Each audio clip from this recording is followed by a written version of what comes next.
Assalamu Alaikum. My name is Riyaz Ahmed. I'm in sales and marketing profession.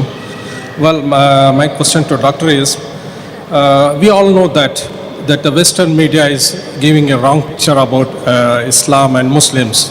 We all agree that. But the worst part and the painful part is, how come in some of the Muslim countries and also in this part of this world, even the media is using the same title, terrorist and all, to those people?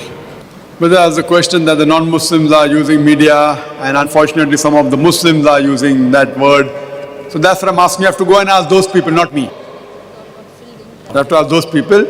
And what happened that many of the Muslims, due to ignorance, they start agreeing. As I give you the example, a Muslim coming and telling me the Talibans are bad. He was ignorant, not that he was against Taliban. So many a times we get so convinced with the media, what we hear, what we see, we start believing in it. So what we should do, we as Muslims should remove the cobweb even from the eyes of these type of Muslims, besides answering the non-Muslim media. And inshallah, we should be logical, not just by saying we are right, we are right. We should prove logically that Islam is the religion of truth, is the religion of peace, and only way that there can be total peace in the world is no other way but by Islam.